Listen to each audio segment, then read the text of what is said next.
दोस्तों नमस्कार। स्वागत है आपका अपने YouTube चैनल पे। तो दोस्तों बेसिकली मैं काफ़ी समय बाद वीडियो बना रहा हूँ और मेरा लास्ट वीडियो था जो जनवरी 2021 का था। उसके बाद न तो मुझे वीडियो बनाने का समय मिलता, न मेरा इतना रुचि भी नहीं रही।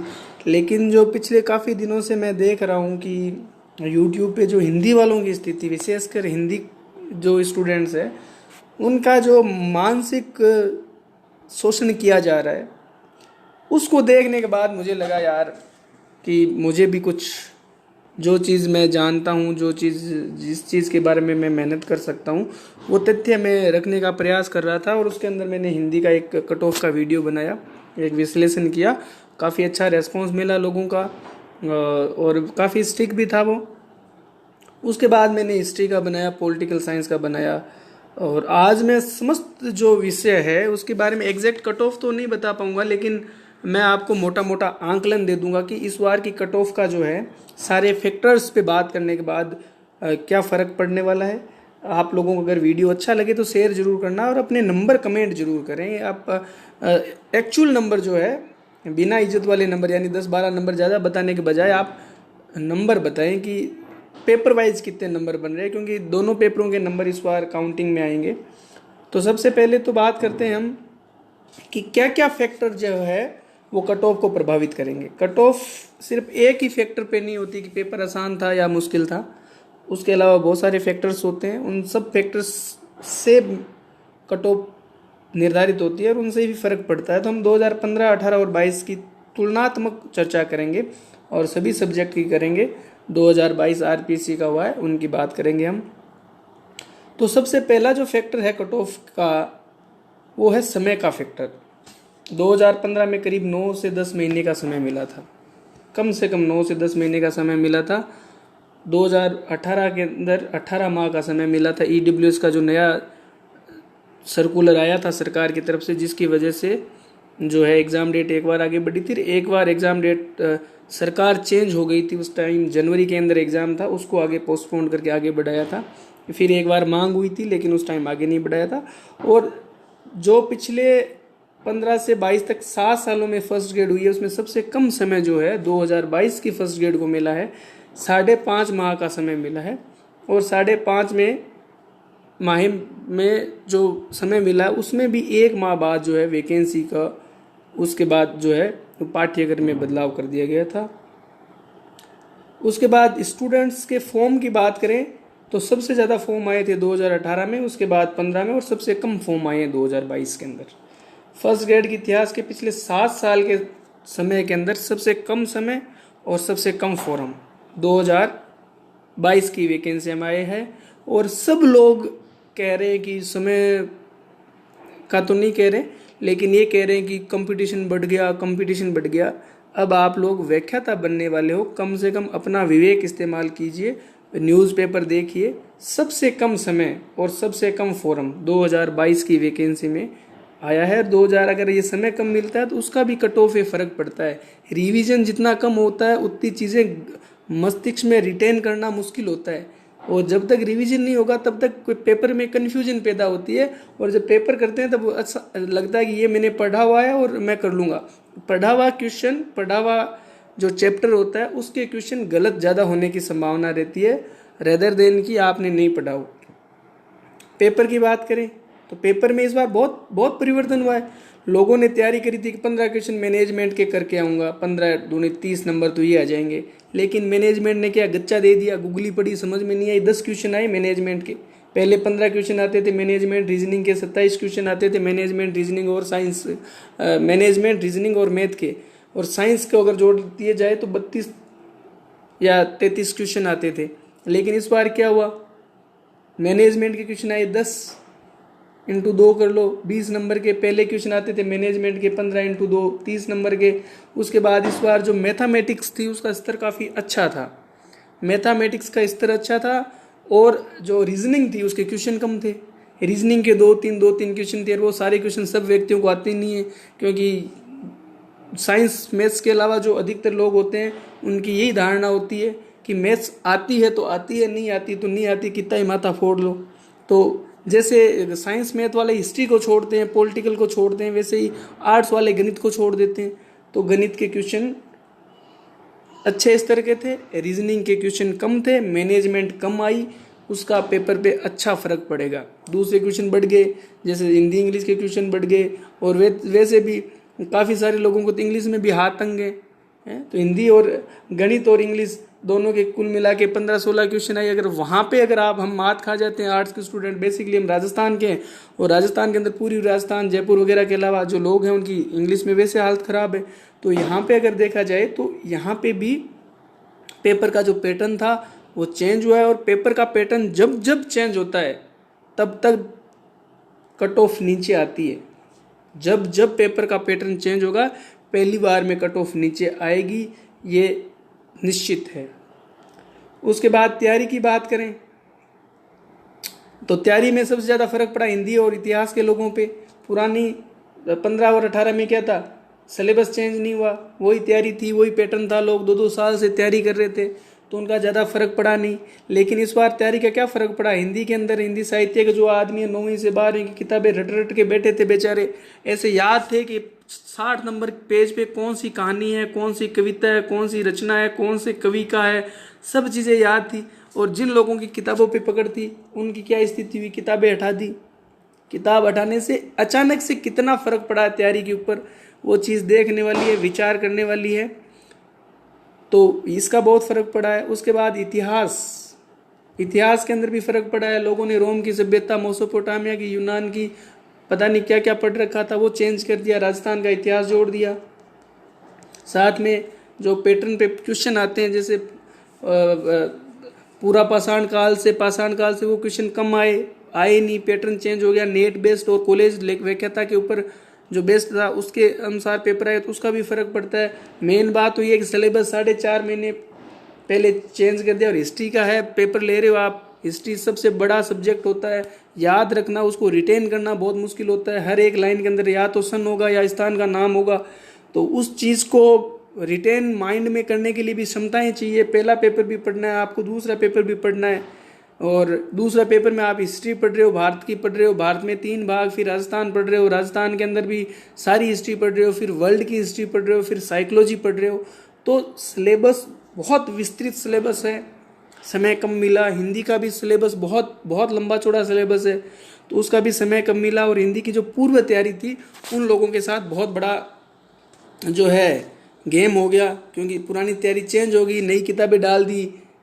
और मार्केट में सबसे बड़ी चीज़ ये है कि मार्केट में इस बार स्थितियाँ ये थी, सच बात स्वीकार करें या नहीं करें, कि मार्केट में किताबें उपलब्ध नहीं थी, किताबें तक उपलब्ध नहीं थी। फर्स्ट ग्रेड की किताबें निकाली तो बहुत अंतिम समय पे निकाली, तो लोग पढ़ नहीं पाए, तो उसका भी फैक्टर पड़ता है। करंट पढ़ा तो करंट भी 3-4 महीने का पूछा। हिंदी में किताबें पढ़ने वालों को हानि तथा 7 नए सिलेबस के टॉपिक बदले। इतिहास में विश्व इतिहास, आधुनिक, मध्य, प्राचीन के टॉपिक में परिवर्तन का राजस्थान जोड़ा, तो इसका व्यापक स्तर पड़ेगा। अब बात करते हैं हम पेपर प्रथम प्रश्न पत्र की, कि प्रथम पत्र का जो है सिलेबस क्या था पिछली बार के मुकाबले मध्य। पिछली बार तो 40% का नियम नहीं था, तो एक तो मानसिक तनाव नहीं था, लेकिन इस बार पेपर जो है अच्छा था, इतना वो नहीं था, क्योंकि मैनेजमेंट वगैरह के क्वेश्चन हटाने की वजह से जो है आपको कुछ पोर्शन ज़्यादा पढ़ने पड़े थे। करंट बेस्ड पेपर था, काफ़ी अच्छे क्वेश्चन थे, हिंदी इंग्लिश भी स्तर की थी। और सी श्रेणी का जो पेपर था, सी जो ग्रुप था, उसका पेपर बहुत अच्छा आया। हिंदी इंग्लिश बहुत ही अच्छे स्तर की आई, हर व्यक्ति कर नहीं पाया, कन्फ्यूजिंग वाले जो है ऑप्शन थे। उसके बाद साइंस का स्तर अच्छा था, पॉलिटिकल का भी एक क्वेश्चन जो था वो बहुत ही अच्छा क्वेश्चन था, मैथमेटिक्स अच्छे स्तर की थी। तो सबसे टफ पेपर सी ग्रेड का था, सी श्रेणी वालों का था या सी ग्रुप वालों का था। और उनके बाद उनके सेकंड पेपर भी टफ आए। करंट जीके अच्छा पूछा। उपस्थिति की बात करते हैं हम, सबसे ज़्यादा उपस्थिति 2018 में रही, क्योंकि फोरम सबसे ज़्यादा आए थे। तो उसके बाद 2 नंबर पे इसकी रही 15 की, और सबसे कम रही 2018 की। टीचर्स के एग्जाम में बेसिकली जो कट ऑफ जो स्टूडेंट्स अटेंड करते हैं, राजस्थान की बात कर रहा हूँ, वह ज़्यादा होता है। आप रीट का एग्ज़ाम देखिए, 95% से ज़्यादा की उपस्थिति थी। और इस बार तो लोग बाग सब समय पे पहुंच गए, क्योंकि पिछली बार जब रीट हुई थी जो रद्द हो गई थी, उसमें जो लोग समय पे नहीं पहुंच पाए थे, उनके वायरल वीडियो आप लोगों ने देखा होगा। लड़कियां रो रही है, लड़के रो रहे हैं, जो एग्ज़ाम सुप्रिटेंडेंट है उनको अंदर घुसा नहीं रहा है, तो लोग बाग सब पहुँचे। तो ये भी बहुत बहुत मेजर फ़र्क है। अब हिंदी के अंदर 90,000 लोगों ने एग्ज़ाम दिया है, जो काफ़ी कम है। हिस्ट्री के अंदर 45,133 लोगों ने एग्ज़ाम दिया है। कॉमोबॉस यही स्थिति। अन्य सब्जेक्ट में रही है 62-63% है। सबसे ज़्यादा पेपर हिंदी के लोगों ने दिया है, 65.29% लोगों ने पेपर दिया है। और उसके बाद में इस चीज़ का भी बहुत फ़र्क पड़ेगा। अब मैं बताता हूँ एक चीज़ महत्वपूर्ण की, जो फोकस था 15 के अभ्यर्थियों का फोकस इसलिए ज़्यादा था कि सीटें बहुत ज़्यादा थी। 13,000 पदों पे भर्ती आई थी।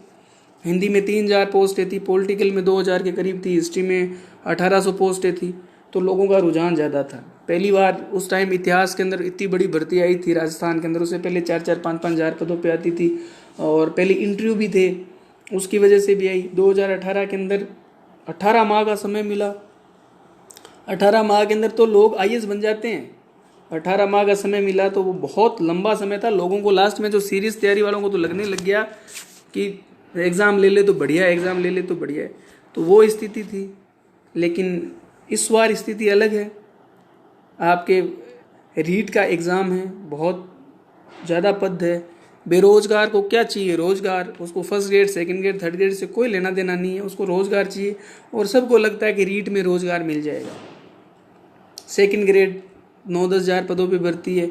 तो जो पिछले साल सेकंड ग्रेड में थोड़े बहुत नंबरों से रहे थे, वो सेकंड ग्रेड कर रहे हैं, बाकी रीट कर रहे हैं। फर्स्ट ग्रेड के अभ्यर्थी कम हैं, और वो उपस्थिति से भी फर्क पड़ रहा है, आप देख रहे हो। और सबसे महत्वपूर्ण बात है, जो अधिकतर जो है राजकीय कर्मचारी है। राजकीय कर्मचारी in the sense second grade और थर्ड ग्रेड मास्टर है, और 8-10% से अधिक अन्य अभ्यर्थी नहीं है। अधिकतम ये 8 से 10%। ये तो बहुत ज़्यादा आंकड़ा बता रहा हूँ मैं। इससे ज़्यादा जो है अभ्यर्थी जो है वो नए नहीं है, मतलब जो राजकीय सेवा में नहीं है। बाकी गवर्नमेंट टीचर्स के बीच में जो है कंपटीशन है। आजकल गवर्नमेंट टीचर्स बहुत व्यस्त रहते हैं। उनके साला दर्पण, साला सिद्धि, राजस्थान की शिक्षा में बढ़ते कदम, स्माइल 2.3, हवा महल, शिक्षा दर्शन, शिक्षा वाणी, सब करना पड़ता है।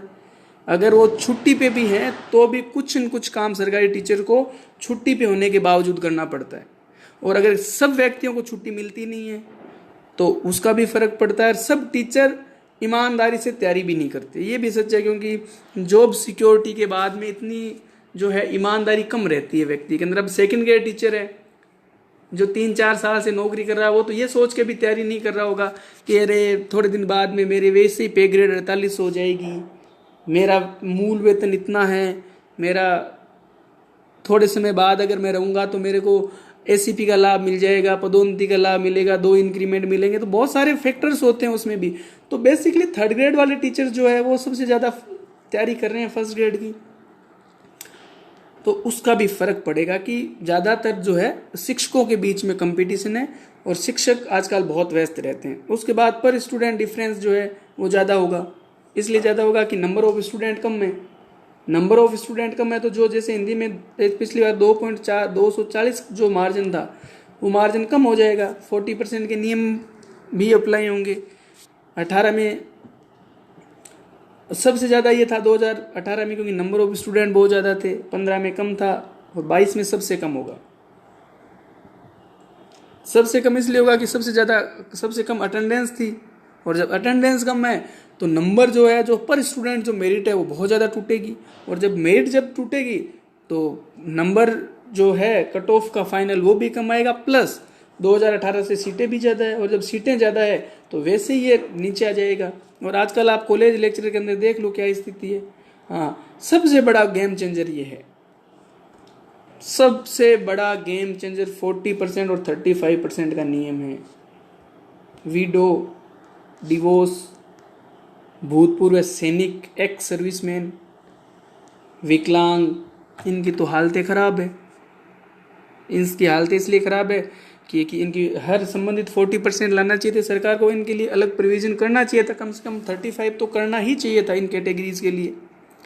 तो इनकी स्थिति इतनी ख़राब है, मैं बता रहा हूँ आपको। पॉलिटिकल साइंस में तो इनकी सीटें खाली रहेगी सबकी। साथ में मुझे लगता है हिस्ट्री में भी ये सारी सीटें भर नहीं पाएगी। हिस्ट्री का अच्छा स्तर था पेपर का। और जो विडो महिलाएं हैं उनकी तो आप कट ऑफ देखो, 30 नंबर, 40 नंबर, 50 नंबर रहती है। तो ये तो मुझे लगता है सब सब्जेक्ट में अगर किसी ने अच्छी तैयारी नहीं करी है तो ये तो सारी सीटें खाली रहेगी। और जब विडो और डिवोर्स की सीट खाली रहती है तो संबंधित कैटेगरी के अंदर उनको ऐड कर दिया जाता है। जैसे कि हिंदी के अंदर 100 सीटें हैं, 100 सीटों का वर्गीकरण होगा, 50 सीटें होगी जनरल की, 50 में से 10 सीटें ईडब्ल्यूएस चला जाएगा, तो सीटें बची 40 सीटों का 30% महिलाओं का है, तो 12 सीटें महिलाओं की चली जाएगी। इस 12 के अंदर 10% जो नियम है वो विकलांग और इस प्रत्यक्षता और विडो के लिए। लेकिन अगर ये 12 सीटों में से जैसे 1.2 सीट आ गई तो 1.2 सीट में अगर विडो और डिवोर्स की महिलाएं उपलब्ध नहीं है तो वो सीटें जनरल को मिलेगी। तो वहाँ जनरल की महिलाओं को या SC ST जो भी महिलाएं उनको बेनिफिट मिलेगा। तो यहाँ पे ये सीटें भी जनरल के पास जाएगी और इनका जो है इनकी स्थिति खराब रहने वाली है। अब एक्स सर्विसमैन की बात करते हैं, जो आजकल OBC का आंदोलन चल रहा है। तो एक्स सर्विसमैन जो है हॉरिजॉन्टल आरक्षण है शायद उनका, मैं वर्टिकल और हॉरिजॉन्टल में कंफ्यूज हूँ, लेकिन जो उनका आरक्षण है उसका नियम ये है कि संबंधित जैसे 100 सीट है किसी भी सब्जेक्ट के अंदर, एक्स सर्विसमैन की एक्स मान लो 100 सीटें मान लो आप गणित की जैसे। अब 100 सीट है, उसका नियम ये है कि जैसे 1000 सीटों की भर्ती है उसमें 100 सीट इनकी है, तो ये संबंधित कैटेगरी में से 100 सीटें चली जाएगी। लेकिन अब अगर ये 40% नहीं लेके आए, 40% अगर एक्स सर्विसमैन के नहीं आते हैं तो उनकी सीट भी संबंधित कैटेगरी के समस्त स्टूडेंट्स को मिलेगी, तो उसका भी कट ऑफ है, फ़र्क पड़ेगा। तो 40% का नियम तो बहुत बड़ा गेम चेंजर होगा। और SC ST के लिए 35% है, तो वहाँ 35% भी नहीं आ रहे। पॉलिटिकल साइंस के अंदर सीटें खाली रहेगी। जो बंदा किसी भी कैटेगरी का क्वालिफाई करेगा दोनों पेपर, उनका चयन होगा। अब बात करते हैं सभी सब्जेक्ट की कट ऑफ का। तो सबसे पहले हम बात करते हैं हिंदी की। अब मेरे को गालियाँ निकालेंगे कुछ लोग कि तू कैसे बता सकता है। मैं आपको कह रहा हूँ पिछले साल से कट ऑफ कम रहेगी, 294 नंबर से हिंदी की कट ऑफ कम रहेगी। आप लोग जो भी जितने भी आपके नंबर आ रहे हैं, आप 40% के नियम को इग्नोर कर रहे हो, 40% के नियम को इग्नोर कर रहे हो। PTI की भर्ती के अंदर पिछले साल 230-32 के कट ऑफ करीब थी, 232 के करीब थी कट ऑफ, 4500 करीब सीटें थी। इस बार 5500 सीटें हैं। तो आप ये मान लो कि इसमें 15 नंबर कम हो जाएंगे, 1000 सीटों पे 15 नंबर कट ऑफ, 20 नंबर मान लो, चलो 20 ही मान लो आप। तो 212 नंबर कट ऑफ रहनी चाहिए थी कम से कम, लेकिन रही कितनी, 184। डबल पास करने के लिए स्टूडेंट नहीं है उनके पास। 40% का नियम हटा दो, ये कट ऑफ 220 पे आ जाएगी। ऐसे हर सब्जेक्ट में होगा। हिंदी की जो ये कट ऑफ बता रहे हैं ना मार्केट के अंदर कि हम 315 आएगी, 320 जाएगी, 350 जाएगी, 200, ये जो भी बता रहे हैं, 346 नंबर थे टॉपर के पिछले साल। कोई पेपर का स्तर इतना भी कोई चेंज नहीं था। 10 क्वेश्चन के आंसर तो मिल नहीं रहे किसी को। ये कट ऑफों की बात कर रहे हैं सब लोग कि ये कट ऑफ जाएगी, 20 नंबर ऐड कर लो। तो यार 20 नंबर ऐड कर रहे हो तो यहाँ 75% सीटें बढ़ी, उनका क्या होगा? उन 75% सीट बढ़ने से कट ऑफ में अंतर नहीं आएगा क्या? अंतर आएगा। 346 जब टॉपर की गई, वीडियो डाला हुआ है मैंने, आप देखना उसका। तो 346 अगर टॉपर के नंबर है तो 320 नंबर कट ऑफ जाएगी कैसे? मुझे एक सीधी सीधी बात का जवाब चाहिए। 40% का नियम नहीं होना तो भी नहीं जाए, क्योंकि यहाँ पे आपके 75% सीटें बढ़ती है। 849 सीटें थी, 1462 सीटें हैं। कितनी सीटें बढ़ गई यहाँ पे आप विचार कीजिए इस चीज़ पे। 600 और कुछ सीटें बढ़ चुकी है, 612-13 सीटें बढ़ गई। तो जब 612-13 सीटें बढ़ेगी तो कट ऑफ वैसे ही कम आएगी। और पेपर का स्तर मैं फिर कह रहा हूँ, पिछले साल था हिंदी का वैसा ही है। वैसे भी पिछले साल में क्या आप कमी मान रहे हो? टॉपर के जो नंबर है सेकंड पेपर में 246 नंबर है करीब, यानी 123 क्वेश्चन उस आदमी ने किए हैं। कोई भी व्यक्ति अगर 150 क्वेश्चन करेगा तो 150 क्वेश्चन सही होंगे नहीं हैं। कम से कम 15 क्वेश्चन तो गलत होंगे, चाहे कितना ही इंटेलिजेंट हो, चाहे उसकी सरस्वती विराजमान हो, तो भी 15 क्वेश्चन गलत होंगे। और 15 और माइनस के 5 निकाल दो तो 20 क्वेश्चन तो वैसे ही गलत हो गए। तो 250 में से 150 में से 20 क्वेश्चन हटा दो तो आपके नंबर बचेंगे 130, 260। तो वो मैंने वीडियो डाला उसमें देख लेना, 251 नंबर तो एक व्यक्ति के आए हुए हैं, 66वीं रैंक है उनके। तो जब पेपर में पिछले साल ही 130 क्वेश्चन आपके कटकुटा के सही हो रहे हैं, और भी होंगे कुछ लोगों के जिनके पहले में कम होंगे, हो सकता है 140 भी हों। तो जब पहले पेपर में ऑलरेडी इतने नंबर आ रहे हैं, पिछले साल 250, 260 नंबर आ रहे हैं, तो उससे ज़्यादा इजी पेपर क्या होगा। पेपर का स्तर वही था हिंदी का, लेकिन पहला पेपर का स्तर चेंज है इस बार, पहले पेपर का स्तर चेंज है। और ये जो आपके 40% और 35% का नियम है ना, इससे खूब सारे लोग फेल होंगे। आज किसी का मैं कोई देख रहा था, उसने कहा कि एक व्यक्ति है, उसके 1737 क्वेश्चन सही है पहले पेपर में, सॉरी सेकंड पेपर में। तो 137 कितने होते हैं, 264 नंबर होते, 274 नंबर होते हैं। 274 नंबर सेकंड पेपर में है, लेकिन फर्स्ट पेपर में क्वेश्चन हो रहे हैं 22 यानी 44, और 274 8 1 318 नंबर। जब 318 वाला व्यक्ति फेल हो रहा है पहले पेपर की वजह से, तो कट ऑफ नीचे नहीं आएगी। एक व्यक्ति और बता रहा था कि मैंने किसी का वीडियो देखा, काफ़ी नामी गिरामी व्यक्ति है, किताबें चल रही है मार्केट में कि पहले पेपर में 100 आदमी के, एक आदमी के 128 क्वेश्चन है, लेकिन सेकंड पेपर में 128 क्वेश्चन है, यानी 256 नंबर है, लेकिन पहले पेपर में 27 क्वेश्चन है। उस आदमी को पहले पेपर में 30 क्वेश्चन चाहिए, तो 27 54 और 56 हो गए आपके 60, यानी 300 नंबर आ रहे हैं आपके, 310 नंबर हो रहे हैं। जब 310 वाला नंबर वाला व्यक्ति फेल हो रहा है तो कट ऑफ नीचे नहीं आएगी क्या, कट ऑफ नीचे आएगी। हिंदी की कट ऑफ अगर 275 नंबर भी रहती है जनरल की, तो भी मैं आश्चर्यचकित नहीं होऊंगा, कि मुझे पता है कि कट ऑफ अप्रत्याशित तौर पे आपके हिंदी की कट ऑफ नीचे आने वाली है। सेकंड पेपर औसत था, लोग इज्जत के नंबर बता रहे हैं, इज्जत के नंबर नहीं बताएंगे तो कट ऑफ अपने आप नीचे आएगी। आप कितना ही कर लो, 40% का नियम बहुत बड़ा गेम प्ले करेगा। सेकंड पेपर में नहीं करेगा हिंदी वालों के, लेकिन पहले पेपर में करेगा। वीडियो बना के डाला हुआ है, देख लेना। 40% के जो व्यक्ति 246 नंबर लेके आ रहा है ना, उस व्यक्ति के पहले पेपर में 60 नंबर नहीं आ रहे, डिस्क्रिप्शन में डाल दूंगा। अच्छा, फिर एक व्यक्ति मेरे को कमेंट कर रहा, बहुत अच्छा कमेंट था उस व्यक्ति का। उसने मुझे एक बात कही कि सर इस बार सबको पता है कि पहले पेपर के अंदर 40% कंपलसरी है, दूसरे में भी 40% कंपलसरी है, इसलिए लोग सेकंड पेपर पे ध्यान देने के बजाय फर्स्ट पेपर पे ध्यान देंगे। तो कान इधर से पकड़ो और चाहे इधर से पकड़ो, बात बराबरी है। अगर आप सेकंड, पहली बात तो हर व्यक्ति दोनों पेपर पे बराबर ध्यान देता है, चाहे 40% का नियम हो और चाहे नहीं हो, सबसे पहली बात। लेकिन एक कंडीशन पे मान लेते हैं कि नहीं दिया, और पहले पेपर पे अगर आप ज़्यादा ध्यान दोगे ना, तो जाहिर सी बात है समय कहाँ से निकालोगे, सेकंड पेपर से समय निकालोगे। जब सेकंड पेपर से समय निकालोगे तो सेकंड पेपर में नंबर कम आएंगे, फर्स्ट पेपर पे ध्यान ज़्यादा दोगे। तो ये चीज़ बहुत ही इम्पोर्टेंट चीज़ है। अब ऐसी मैंने वीडियो देखी, मुझे हंसी आती है, इसलिए मैंने वीडियो बनाया। बाकी न तो मेरे को यूट्यूब से पैसा मिलता, न मुझे इतना समय मिलता कि यूट्यूब के अंदर मैं ये वीडियो बना के डालूँ, लेकिन आपका रिस्पॉन्स मिल रहा। और हिंदी वालों का और लोगों का स्थिति वाकई बहुत ख़राब हो रही थी, इसलिए मुझे लगा कि यार हो सकता है अगर एक भी व्यक्ति को मेरा वीडियो से अगर कुछ फ़ायदा हो तो मैं क्यों नहीं बनाऊँ, इसलिए मैंने बनाया। तो ये स्थिति रहनी है 35 और 40%। ये पीटीआई की भर्ती देख लो, कंप्यूटर अनुदेशक की देख लो, और अब फर्स्ट ग्रेड की देख लेना आप। कट ऑफ जो बता रहे हैं ना, 290, 300 और 400 कट ऑफ पिछले साल से कम रहेगी हिंदी की, और बहुत अप्रत्याशित कम रहेगी, आप कल्पना भी नहीं कर सकते हो। फिर बात करते हैं हिस्ट्री की। अब हिस्ट्री के अंदर एक व्यक्ति बता रहा है कि 290 नंबर जाएगी कट ऑफ, साथ में 40% का नियम का भी हवाला देता है।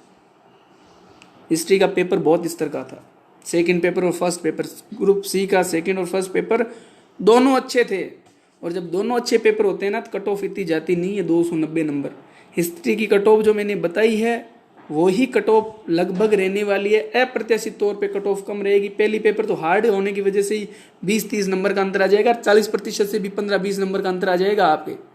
आप तो सोचते रह जाओगे देख क्या हो गया, देखते देखते वो आता है ना एड, वो स्थितियां हो जाएगी आपकी।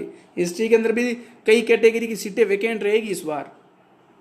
कुछ भी 279 272 कट ऑफ जाने वाली नहीं है किसी भी सूरत में। वैसे भी 200 और कुछ सीटें तो बढ़ गई हिस्ट्री के अंदर, सीट बढ़ी उसके नंबर कम कोई कर ही नहीं रहा, तो ये भी गलत है। पॉलिटिकल साइंस के अंदर general OBC 40% each paper pass selection है, और रेस्ट कैटेगरी जो है 35% में सिलेक्शन होगा, बाकी सीटें वैकेंट रहेगी पॉलिटिकल साइंस के अंदर। पॉलिटिकल साइंस में पिछली बार 220.45 नंबर कट ऑफ थी, लेकिन उसके अंदर बहुत सारे लोगों के सेकंड पेपर क्वालिफाई नहीं है, वीडियो बना के डाला हुआ है, देख लेना। ये स्थिति रहने वाली है, इसलिए मिनिमम क्वालिफिकेशन जो जिस कैटेगरी में लाएगा उसका चयन हो जाएगा। ये मान के चलो आप, डबल स्टूडेंट नहीं मिलेंगे पॉलिटिकल साइंस के अंदर। जैसे एक 1196 सीटें हैं ना, तो इनको 2000 लोग भी नहीं मिलेंगे क्वालिफाई वाले, देख लेना मिल जाए तो मेरे को। अगर स्थिरता दे देते एक अलग बात है, और स्थिरता देनी नहीं चाहिए। अच्छा, अब हम दूसरी कैटेगरी की बात करते हैं। ज्योग्राफी है, मैथमेटिक्स है, इकोनॉमिक्स है, सबकी कट ऑफ ऋणात्मक रहेगी। ऋणात्मक का मतलब पिछले साल से सब सब्जेक्ट की कट ऑफ कम रहेगी। पिछले साल से जितनी कट ऑफ आपकी पिछले साल थी, कोई अपवाद स्वरूप एक आधे सब्जेक्ट की चली जाए तो अलग बात है, बाकी कोई भी सब्जेक्ट की कट ऑफ आप ये मान लो 40% नियम से कम 15 से 20 नंबर प्रत्येक सब्जेक्ट में टूटेंगे। प्रत्येक सब्जेक्ट में 15 से 20 नंबर जो है कट ऑफ टूटेगी 40% के नियम के अनुसार। ये बात आप मान लेना। आपको जितनी गालियां आती है कमेंट में लिख दो, मुझे कोई फर्क नहीं पड़ता। मारवाड़ी में एक कहावत है, गालियां घूमड़ा हुआ कौन है, तो वो गालियों से कोई फोड़े फुणसा होने नहीं है मेरे, लेकिन ये कटु सत्य है। मानो मत मानो आपकी मर्जी, लेकिन 40% नियम से पर सब्जेक्ट में 15 से 20% कट ऑफ कम होगी, ये मैं आपको कह रहा हूँ। अगर किसी सब्जेक्ट में 220 नंबर कट ऑफ थी तो 20 नंबर तो सिर्फ 40% के नियम से कम हो जाएगी आपके। बाकी पेपर का स्तर मैंने सब सब्जेक्ट देखे नहीं। हिंदी का मैंने इसलिए देखा क्योंकि हिंदी वालों पे मुझे दया आ रही थी, लोगों की स्थिति बहुत खराब थी। हिस्ट्री मेरी रुचि है इसलिए, और पॉलिटिकल का डाटा मेरे पास उपलब्ध था इसलिए बनाई। बाकी सब्जेक्ट हालांकि डाटा तो मैं अभी भी अरेंज कर सकता हूँ, लेकिन समय इतना नहीं है कि सब सब्जेक्ट की बनाई जाए। लेकिन मैं सब सब्जेक्ट वालों को एक बात कह रहा हूँ, इंग्लिश की बात नहीं कर रहा हूँ मैं, इंग्लिश को छोड़ देना, अपवाद लिखा हुआ है यहाँ पे, उसकी मैं चर्चा बाद में करूंगा। उसके अलावा जितने सब्जेक्ट है, अपवाद स्वरूप एक आधा सब्जेक्ट की कट ऑफ ज्यादा जा सकती है, उसका मैं कह नहीं सकता, लेकिन बाकी सारे सब्जेक्ट है उनकी कट ऑफ 15 से 20 नंबर कम रहेगी 40% के नियम के अनुसार। और मेरे अलावा आपको कोई कट ऑफ कम बताने वाला नहीं मिलेगा, मुझे लगता नहीं है। लोग तो हिस्ट्री की कट ऑफ 300 नंबर बता रहे हैं, 290 नंबर, 300 नंबर, मुझे नहीं पता कैसे आ रहे हैं। मुझे तो ये लगता है हिस्ट्री के अंदर टॉपर के नंबर आएंगे 300 310, किसी भी सूरत में नंबर नहीं जाएंगे। जो टॉपर के नंबर है वो उन कट ऑफ बता रहे हैं। तो ऐसे बच्चों का हरेसमेंट करने से कोई मतलब नहीं है। कोई पॉजिटिविटी बताओ जो अगले एग्जाम की तैयारी करे। मैं इसी उद्देश्य पे चलता हूँ। इंग्लिश की बात कर रहा हूँ मैं, तो इंग्लिश में मैं इसलिए अपवाद मान रहा हूँ कि इंग्लिश की पिछली बार कट ऑफ बहुत ज़्यादा गई थी। कट ऑफ 320-30 नंबर के आसपास कट ऑफ है जनरल की, तो इसलिए इंग्लिश के अंदर मुझे लगता है कि बच्चों के पहला पेपर और दूसरा पेपर दोनों ही अच्छे होते होंगे। बाकी इंग्लिश के अंदर मैं कुछ कमेंट करने की स्थिति में नहीं हूँ। फिर भी अगर एक ओवरव्यू लिया जाए तो या तो इसके बराबर रहेगी या इससे कम रहेगी, इससे ज़्यादा नहीं जाएगी। 330 नंबर जो कट ऑफ थी उससे 5-7 नंबर कम ही रहेगी, ज़्यादा जाने की कतई संभावना नहीं है, क्योंकि नंबर ऑफ स्टूडेंट भी बहुत कम थे इस बार सब सब्जेक्ट में, तो उसका भी बहुत बड़ा फर्क पड़ता है। तो इसमें भी ऋणात्मक ही कट ऑफ रहेगी, सब सब्जेक्ट की कट ऑफ ऋणात्मक रहेगी। धनात्मक कट ऑफ किसी भी सब्जेक्ट की नहीं रहेगी, किसी भी सब्जेक्ट की 40% के नियम से। और अगर किसी भाई के 40% का नियम काम ही नहीं करता, यानी 40% में सब पहला पेपर पास कर जाते हैं, तो एक अलग स्थिति पैदा होती है। लेकिन मुझे लगता नहीं है कि हर व्यक्ति हर सब्जेक्ट में पास होता होगा। ऋणात्मक कट ऑफ भी है, उसका एक कारण और भी है, 2018 से सीटें भी ज़्यादा है, हर सब्जेक्ट में लगभग सीटें ज़्यादा है। पिछली बार 5000 पदों पर भर्ती थी और इस बार 6000 पदों पे। अब मार्केट व यूट्यूब की चर्चा बताता हूँ, तो मैंने 3 शब्द लिखे हैं। मार्केट व यूट्यूब की कट ऑफ पर चर्चा अव्यवहारिक, अतार्किक और अविश्वसनीय। ऐसा नहीं कि हर आदमी अविश्वसनीय बता रहे हैं, कुछ लोग काफ़ी अच्छी कट ऑफ बता रहे हैं, लेकिन अधिकतर कट ऑफ जो है वो अव्यवहारिक है, अतार्किक है और अविश्वसनीय। उसका कारण बताता हूँ मैं क्यों है ऐसा। सबसे पहली बात तो यूट्यूब वाले कट ऑफ बता रहे हैं पेपर के अनुसार। शाम सुबह 3 से 6 बजे तक पेपर हुआ, 9 बजे उन्होंने कट ऑफ बता दी, 20 नंबर ज़्यादा कर लो। कट ऑफ में क्या बोला? 20 नंबर ज़्यादा कर लो, 30 नंबर ज़्यादा कर लो। अरे भाई 20 नंबर ज़्यादा कर लेंगे, चलो हमें ज़्यादा करने में कोई आपत्ति नहीं है। तो सबसे पहले तो आप उस आदमी, उस संबंधित सब्जेक्ट के टॉपर के नंबर देखो कितने हैं, फिर नंबर ऑफ पोस्ट कितनी बड़ी है वो देखो, और फिर ये 40% का नियम जो है सेन वोर्न, इसका कुछ होगा ही नहीं क्या? इसका बहुत बहुत बड़ा फर्क पड़ेगा। पेपर के अंदर ये पोस्ट नहीं देखते, ये 40% का नियम नहीं देखते, पेपर का स्तर नहीं देखते। ठीक है, अब बात करो, अगर मैं YouTube पे एक अव्यवहारिक वीडियो बनाऊँ ना, तो मैं 2015 के अंदर जो कट ऑफ गई थी पॉलिटिकल साइंस की 344 नंबर, तो इस हिसाब से तो 2018 में जानी चाहिए थी 360 नंबर, और 2022 के अंदर जानी चाहिए थी 380 नंबर पॉलिटिकल साइंस की कट ऑफ, लेकिन नहीं गई। पॉलिटिकल साइंस की कट ऑफ आप देखेंगे तो 2015 में थी 344 नंबर, 2020 के अंदर है, 2018 के अंदर है, जिसका 20 में रिजल्ट आया था 220.45, यानी 120 नंबर कट ऑफ कम कैसे हो सकती है?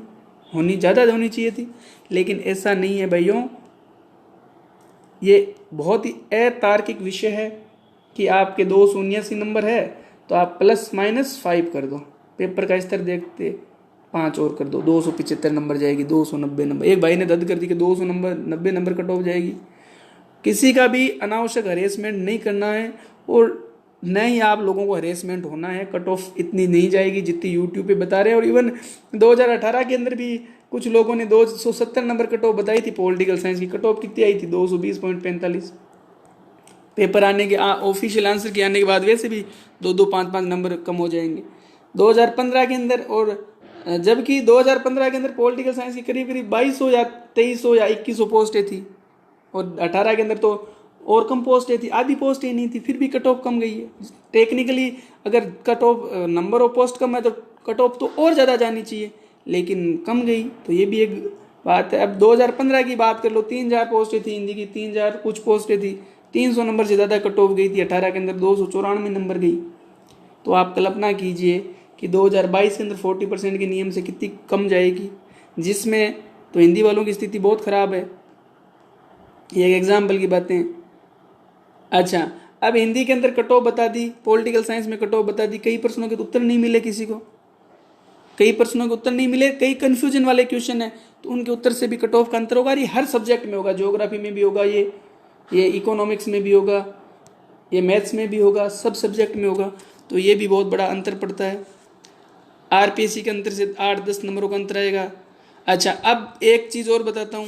मैंने वीडियो बनाया हिस्ट्री का, मुझे पता है हिस्ट्री के अंदर 7 से 8 हज़ार से ज़्यादा सीरियस बच्चे नहीं हैं, पॉलिटिकल साइंस में भी नहीं है। 45,000 लोगों ने तो पेपर दिया है। वैसे भी 7,000 बच्चों में से बहुत कम लोगों ने कमेंट किया। अभी मेरे वीडियो पे करीब 7,000 कुछ लोग देख चुके हैं, बहुत कम लोगों ने कमेंट किया। 7,000 लोगों में से नंबर के हाईएस्ट नंबर है 276, 7,000 लोगों में। तो मैं क्या मानूं कि टॉपर के कितने नंबर है? यही स्थिति पॉलिटिकल साइंस में। पॉलिटिकल साइंस में तो किसी ने कमेंट ही नहीं किया कि सर मेरे इतने नंबर आ रहे हैं। तो ये क्या इंगित करता है? ये आप जो है समझदार लोग, आप विचार कीजिए कि अगर अभी तक 7,000 लोगों में से 276 नंबर मेरे को अभी तक टॉप के जो सबसे ज़्यादा नंबर मिले 276 नंबर मिले हैं, तो उस नंबर से मैं क्या मानूं कि टॉपर के कितने नंबर हैं? 7,000 से ज़्यादा लोग हैं नहीं जो सीरियस होंगे। अपने नंबर कमेंट कीजिए, पहले पेपर और सेकंड पेपर के। सब लोगों से निवेदन है, सारे सब्जेक्ट कमेंट कीजिए। पॉलिटिकल साइंस में एक भी व्यक्ति ने कमेंट नहीं किया कि सर मेरे इतने नंबर हैं। इससे क्या माना जाए?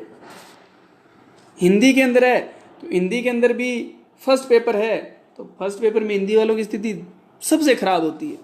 हिंदी सब्जेक्ट वाले स्टूडेंट्स की स्थिति सबसे खराब पहले पेपर में होती है। पिछले साल टॉपर के 88 नंबर थे, और पिछले साल टॉपर के हिस्ट्री के नंबर 100 और 28-29 नंबर कितने 124 नंबर थे। अब आप देख लो इन दोनों में कितना अंतर है। हिस्ट्री के नंबर थे 124, हिंदी वाले टॉपर के नंबर थे 88, तो यहाँ 6 आ गया। यहाँ आप ले लो 90, 90 में से आपके चले गए, यानी 34 नंबर का अंतर आ गया। 34 और 2 36 नंबर का अंतर आ गया आपके। 36 नंबर का हिंदी और हिस्ट्री में अंतर है। तब आप देख लो कि हिंदी वालों के पहले पेपर में क्या स्थिति है। हिंदी वालों के पहला पेपर जितने लोग फेल होंगे उतनी कट ऑफ टूटेगी, और हिंदी में बहुत सारे लोग पहले पेपर में फेल होंगे। चाहे आपको अच्छा लग रहा हो, बुरा लग रहा हो, ये कटु सत्य है। अच्छा, अब 10 नंबर इज्जत के बताते हो, 10 नंबर 20 नंबर, उससे होना कुछ ही नहीं, वो आप खुद के साथ चीटिंग है। अब जैसे कई सारे बेचारे ने पोल करवाई है, पोल के अंदर आप 10-10 नंबर ज़्यादा डाल देते हो, तो उससे भी क्या है कि एग्जैक्ट डाटा नहीं निकलता।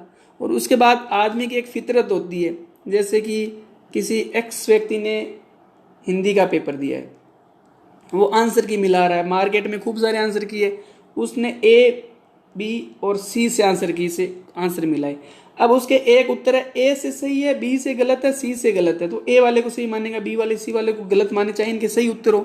तो ये भी प्रवृत्ति देखी जाती है। इसलिए आप निष्फिक्र होकर रहो, और आप ये यकीन रखो कि कट ऑफ हर सब्जेक्ट की 40% के नियम से 40% के नियम से प्रत्येक प्रश्न पत्र में, प्रत्येक पेपर में कम रहेगी। किसी भी सब्जेक्ट की कट ऑफ धनात्मक नहीं रहेगी, धनात्मक मतलब ज़्यादा नहीं रहेगी, सब पेपर की कट ऑफ ऋणात्मक रहेगी, आप चाहे कितने ही नंबर ला रहे हो, ये चीज़। हाँ, अब कोई आदमी कहेगा साहब मेरे तो 360 नंबर आ रहे हो, तो आप टॉपर हो भाई, टॉपर के नंबर तो आएंगे। हम तो लास्ट कट ऑफ की बात कर रहे हैं, हम पहली कट ऑफ की बात नहीं, पहले नंबर की बात नहीं कर रहे हैं, हम लास्ट नंबर की बात कर रहे हैं कि लास्ट नंबर कितना आएगा, और वो ऋणात्मक आएगा। तो मुझे उम्मीद है कि आपको वीडियो पसंद आया होगा।